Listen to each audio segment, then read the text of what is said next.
नमस्कार, मैं आशीष कुमार। आज बात करूंगा नई शिक्षा नीति पर। शिक्षा जो है किसी भी राष्ट्र और समाज की जागृति का मूल आधार है। अब तक भारत के इतिहास में शिक्षा नीति 3 बार आ चुकी है।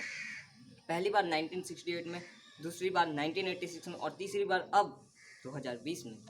तो पहली बार ये राजीव गांधी के सरकार में आई, दूसरी बार इंदिरा गांधी के सरकार में और तीसरी बार अब मोदी जी के सरकार में आई है।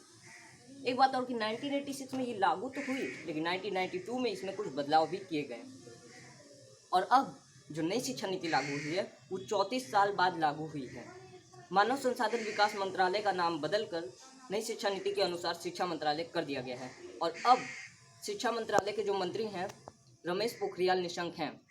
के कस्तूरी रंगन की अध्यक्षता में विशेषज्ञों की एक समिति ने नई शिक्षा नीति 2020 का मसौदा तैयार किया। यानी मतलब कि नई शिक्षा नीति में क्या क्या होना चाहिए वो के कस्तूरी रंगन की अध्यक्षता में हुई। अब तक भारत की स्कूली शिक्षा 10+2 के फॉर्मेट पर चलती थी, लेकिन अब इसे 5+3+3+4 के फॉर्मेट में बदल दिया गया है। यानी जो पहले 5 वर्षों की स्कूली शिक्षा होगी वो जो है प्री प्राइमरी के 3 वर्ष और पहली और दूसरी कक्षा के 1-1 वर्ष होंगे। इसे जो है फाउंडेशन स्टेज मानी जाएगी। इसमें छात्रों के लिए मजबूत नींव तैयार की जाएगी और छात्रों को खेल कूद और अलग अलग गतिविधियों द्वारा पढ़ाया जाएगा। यानी अब छात्रों पर पहले जैसा पढ़ाई का बोझ नहीं रहेगा। अब हम कह सकते हैं कि अब जो छात्र विद्यालय में जाएंगे तथा अपनी शिक्षा यात्रा को प्रारंभ करेंगे वो बहुत किस्मत वाले होंगे।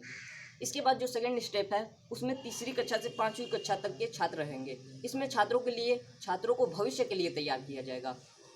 इसके लिए उन्हें विज्ञान, गणित, सामाजिक विज्ञान, कला जैसे विषयों से परिचय कराया जाएगा उनको। इसके बाद थर्ड स्टेप में मिडिल स्टेज इसको मानी जाएगी। इसमें कक्षा 6 से 8 तक के छात्र शामिल होंगे और उसके बाद जो है लास्ट आखिरी स्टेज होगी 9 से 12 तक के। और एक बात सबसे महत्वपूर्ण बात कि अब स्कूलों में पहले जैसा स्ट्रीम सिस्टम नहीं रहेगा। यानी अगर कोई आर्ट्स का छात्र साइंस लेना चाहता है, बायोलॉजी लेना चाहता है तो वो ले सकता है, और बायोलॉजी का छात्र अगर हिस्ट्री लेना चाहता है तो वो ले सकता है।